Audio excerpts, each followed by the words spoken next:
Hello, Kimberly. Hello, Malcolm. How are you today? I'm great. What city are you in? I'm in Los Angeles with the Red Booth Show. Oh, you're next door. Okay. Well, everyone, we are here with the legendary actor Malcolm McDowell. Thank you so much for being on the Red Booth Show. It's my pleasure. Thank you. So you play the Maestro Thomas on Mozart in the Jungle, which is a new series on Amazon Prime. Can you tell us a bit about your character? Yes, my character is full of contradictions, wouldn't you know it? He is a maestro that's been sort of kicked upstairs to the board and given some fancy title which he hates, and he'd rather be there, you know, in the exciting arena of conducting where you get all the adrenaline, and he doesn't really love being on a board listening to boring people talk about finances. What did you do? I don't know what I did. I drove her to Long Island, drove her back. I don't know. Maestro? Hi. Hello. I will just cut right to the chase. I would love to perform your new piece with my ensemble. Hell no. You're writing again? Well, I mean, yes and no. Yes. That's fantastic. It is fantastic, and it's exciting, and it's dark, and it's brave, and it's very sad. And the space that I want to conduct it at is this emerging art space in Brooklyn. It's very cool. Oh, you should do it. Are you mad? You are a minor electronic music star. Only minor? Brooklyn is your audience. Maestro, you said that I should perform works that I feel, and I really, really feel this piece. Now, I know that there are people probably lining up around the block to do it, but... Oh, there aren't. He's hardly known at all. All right, that's enough. Go on. All right. Yes! There'll be conditions. And so Thomas, he's a tremendous talent, wonderful musician, great artist, and a great interpreter of the great works of Bach, Beethoven, etc. And there's that side to him. The other side to him is he's like a child. He's a spoilt brat. You know, he throws his toys out of the pram, throws tantrums at the drop of a hat, wears his heart on his sleeve, and is a total nightmare. He's liable to put his foot in it and say the wrong thing at any given occasion. Don't let him near a big donor, for God's sake. But on the other hand, he also has tremendous charm, and he's just a complete bag of insecurity. That's Thomas. Well, he's a wonderful character, and I love seeing you play him also because he's not the typical villain that you usually play. No, not at all. No, oh my God, no, he's not. There's really not a mean bone in his body. He may, you know, assert himself in certain situations, but he has no malice in him. He's just trying to make the best of what he can. And of course, he does absolutely love the music. And that's the cornerstone of this man. By all means, you can be pleasant, but your players want to be told what to do. Okay, I get it. Okay. All right, from the same spot.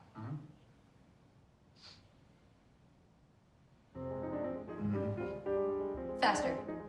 Okay, let it go. Let it go. Yeah! Faster! Yeah, let it go! Faster, you dumbass! Hey, come on! This is shouting! Shout! Shout! Come on! Faster, dumbass! Faster, you dumbass! No giggling! All right. Now, stop asking for permission. Get yourselves some musicians and a piece of music and just conduct. Okay? And if you do, I'll come and see you. Is that his love of beauty of this music. And of course the music is very important to the show itself, you know.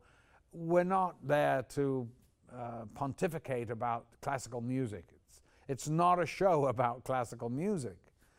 It's a show about the artists really connected to an orchestra. Right, the story behind it. Exactly. And, you know, the very human needs. You know, the orchestra's on strike for health benefits, pensions, and all these boring things that we think about, but they're very necessary. And because, you know, time flies by when you're having fun, and suddenly you're going, well, where's my pension? You know, and stuff like that. So there's that side to it, the very practical side, and that's Gloria, you know, played by Bernadette Peters, who was sort of love interest for this season for me, which is a lot of fun, and we have a good time together. Yeah, I noticed that Thomas is a bit of a lover boy, but in this season it seems like he's getting pretty serious with Gloria. Well, you know, yeah, a little bit, you know. He is, I mean, he's been an outrageous flirt and all the rest of it, but that's just the way he is. You know, it doesn't mean to say really anything happens, although where there's smoke, you know. He wants me to go to Venice to perform the damn thing. And the turbot for the lady? If I could just scoot your calculator. Yes, sorry. We're on the clock. You know, I'm going to have to start making reservations for 3 of us. You, me, and the calculator monster there. Please, if anyone sees us, it's a perfect cover. We're working on the budget. Darling, don't be so paranoid. We live in a city of 9 million people. I mean, what are the chances? Oh, I don't believe it. Oh, hi, Bunny. Oh, yeah, Thomas. Bunny. We missed you at the ballet benefit. Oh. Beautiful. I cried through the Giselle. Claire would have loved it. Actually, she didn't like the ballet, but she did love to weep. We're just burning the midnight oil at this work dinner. Just running the numbers on the annual gifts. Work, work, work. Speaking of which, I haven't received a check from you this season. Who would I be giving money to? The bubble people? See you on the way out, Gloria. I'm going to the ladies' room. Ooh, Follow me yeah, to the screen. good idea. Personally, he's a disaster, let's face it. But, you know, I think he's met his match with Gloria. You know, she's on 5 husbands already, and I don't think her expectations are great. She certainly doesn't want to get married again. But there's something about Thomas that she loves, because she as well loves the music and loves the artists. And of course, Thomas she loves because of that, primarily, you know, and that's a very strong bond. I'm glad that you brought up the music aspect of this show. Did you have any experience with music before you got involved with the show? Well, when I did this little film with Stanley Kubrick called Clockwork Orange, the whole basis for the film and the book was Beethoven's Ninth Symphony. So that was, listen, of course I've known classical music being an English schoolboy. You know, we sang hymns at school, and we listened to classical music a lot, as well as rock and roll. You know, as well as Elvis and Buddy Holly, you know, we'd listen to Mozart and Beethoven. And you could do you know, any music. I think all music's great. And the very best Mozart makes the hair on the back of your neck stand up, just as, you know, a beautiful Beatles lyric. And it doesn't matter what the music is or from what time period. If you love music, you love music. You know, I even like some rap. I know, shock, because I'm always listening to it. My kids play on incessantly in the car. Well, I think it's really good that you brought up the Clockwork Orange, because you're obviously such an icon from that film. And I wanted to ask you, what was it like working with Stanley Kubrick? How long do we have? Not much. Kubrick, of course, was a phenomenon. He was a boy genius. You know, when I did Clockwork, this is what he'd done. I won't go into the very early film. Paths of Glory, Spartacus, Lolita, Strangelove, 2001, Clockwork Orange. So Kubrick is totally unique because he made movies in every genre and made masterpieces in every genre. I mean, It's never been done before. Even the great John Ford is basically known as a Western director. He didn't only do Westerns, but Kubrick, you know, he took science fiction's movie in a millennial jump from sort of Flash Gordon with cardboard sets to 2001.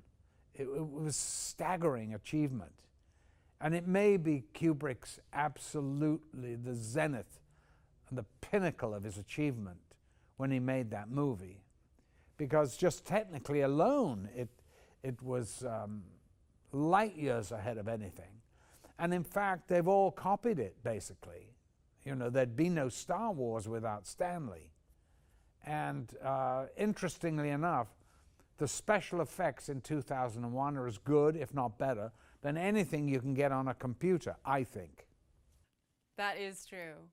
Well, I really appreciate you talking about that, and I know that we're here to talk about Mozart in the Jungle and the fact that you guys have a new season 3 coming out, so I would love to hear what we might have in store. I'm doing, I've got a couple of movies that I'm going to do, which I'm really excited about. One I had for years and years, and we finally got the money, but I'm really not going to talk about it, because if I do say anything, of course the money will drop out, like it's done 2 or 3 times before. So I've got a few really exciting projects that I'm looking forward to.